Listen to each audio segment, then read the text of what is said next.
Okay, so this is a video giving a preview of the 2011 NFL Conference Championship games.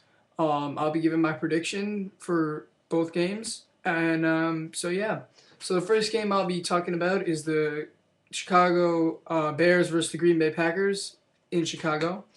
The Green Bay Packers knocked out the number one seed in the NFC, the Atlanta Falcons.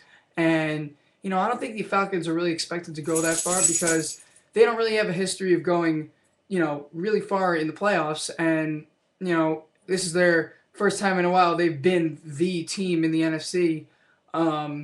But I really never expected the Falcons to win that game. Aaron Rodgers did amazing, and yeah, and the Chicago Bears also beat the Seahawks, who miraculously beat the Saints.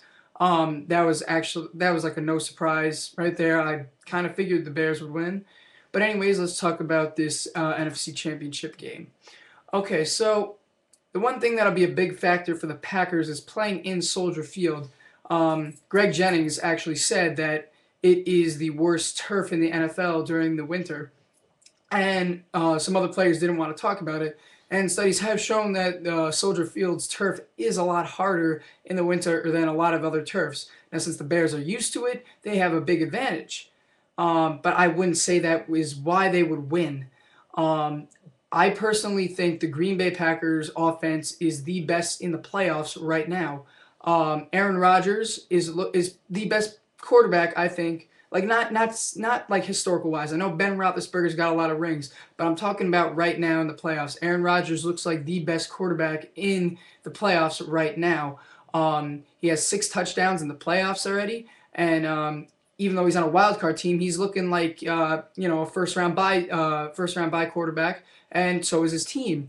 If you look at the running game, the running game's also been a very big surprise. Starks, he's filling in for Ryan Grant, has been having some pretty better than expected games, I should be saying.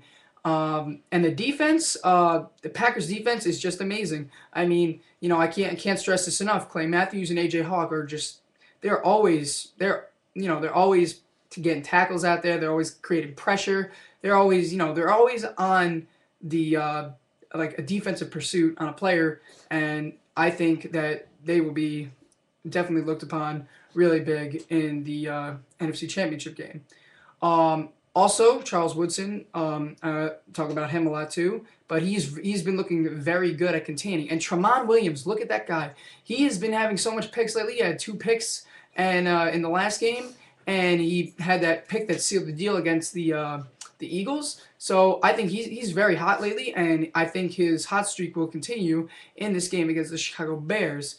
Now, as for the Chicago Bears, Jay Cutler is probably one of the most hot and cold, streaky quarterbacks in the NFL. Like I said in the last video, Jay Cutler can either look really, really good. Hold on a second. I just need him.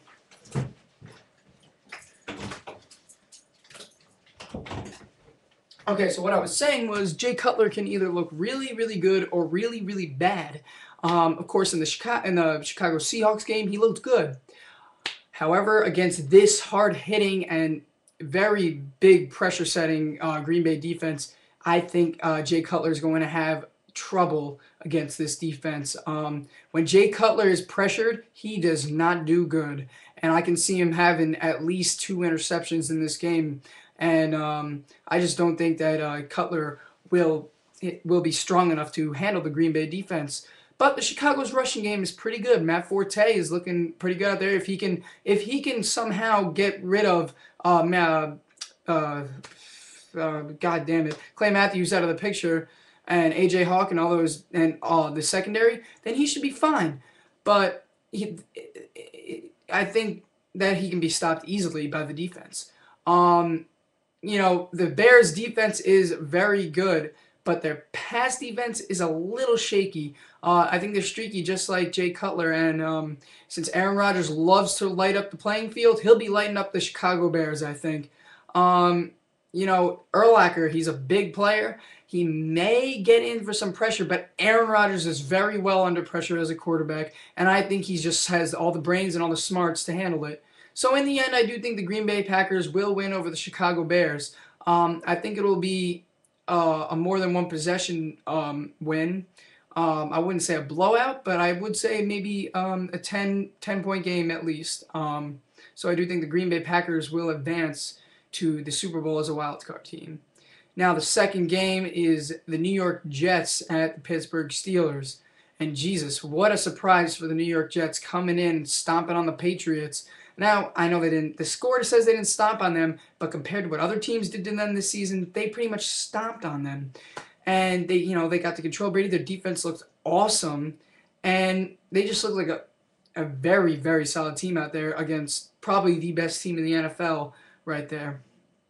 Actually, the best team in the NFL. Sorry. Anyways, the Pittsburgh Steelers are also a very, very dangerous team. You saw them. They collapsed the Ravens in the last game. They were losing by a lot, but they came back and won. And that's what's special about Ben Roethlisberger. He is probably one of the most, I'm not going to say underlooked quarterback, but if you compare him to Peyton Manning and Tom Brady, you can see that they're actually very similar. Those two quarterbacks are looked at as the best in the league. But you got to think about this. Roethlisberger has 2 rings, and Brady has 3. If Roethlisberger does win another one this year, he'll have 3 tied for Brady. So, Roethlisberger will be... He's actually has a great legacy, just like Tom Brady, and Peyton Manning only has 1 ring. So you got to take that into consideration with Ben Roethlisberger. Just like Rex Ryan says, he can make things happen because his O-line is very good at protecting him, and he's got a lot of time to do whatever he wants. I just think his O-line is very great, and I think they can hold off the Jets' defense. So Roethlisberger will be looking out to do some great unexpected plays. He can flip it out to Mendenhall, or he can bomb it to Mike Wallace or such.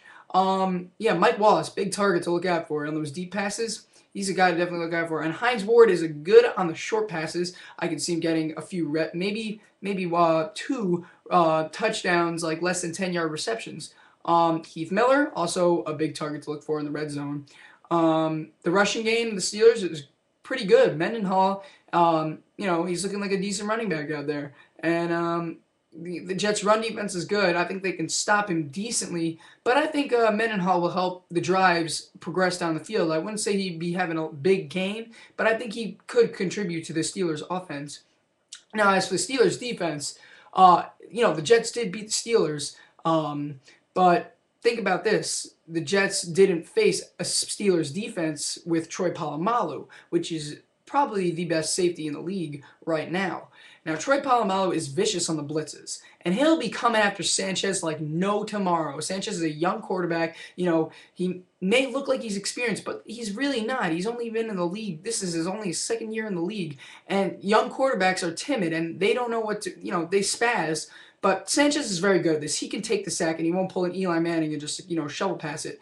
But I do think Sanchez has something coming for him when Polamalu comes after him. And James Harrison, he's a hard hitter, but he's dirty. So I say watch out for James Harrison, Sanchez. The run game for the Jets, I think the Steelers can stop it decently, but I do think the rushing game will be a big part of this game. I mean, you saw Ray Rice run all over the Steelers' defense in the first half. I think we can see LaDainian Tomlinson and Sean Green running over the Steelers' defense. That's pretty much what I think about the Steelers. And for the Jets' offense, Mark Sanchez, he's looking a little better, but I just think that he's got a good O-line to back him up. If it wasn't for his good O-line, he'd be doing shit. He'd be throwing interceptions. He'd be spazzing out and throwing incomplete passes. He wouldn't be looking as good. But his play action is actually looking pretty good right now. And I can see the play action being a big part for the Jets in this game.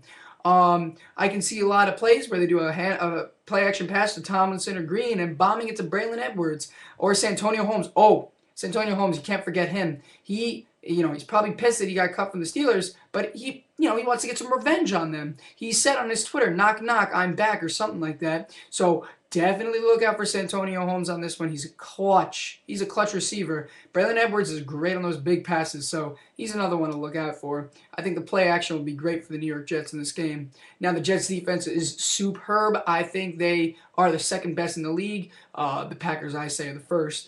But the New York Jets, they got Bart Scott, they got freaking, Darrelle Revis, Cromartie, all those guys. and Calvin Pace, and all those guys. You know, they stopped the Patriots, one of the most effective offenses in the league, and they stopped them great. So I can see him having a chance of stopping Ben Roethlisberger. But like I said before, Ben can make things happen at times.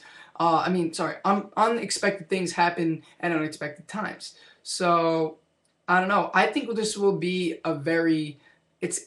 I really like can't come up with a solid prediction on this game. This game is. I've been thinking about this game all day. I really don't know who to pick, but if I had to pick one, I'd have to say the New York Jets come out with a win on this one. I know I'm going out on a ledge, but I think the New York Jets, they've surprised everyone, and I hope I don't regret this pick, but I think the New York Jets will advance to the Super Bowl. So that's my 5 minutes each team, and for the conference championships. Tell me what you think in the comments below. Thanks for watching. Subscribe, and so once the games are over, I will do my prediction on the Super Bowl.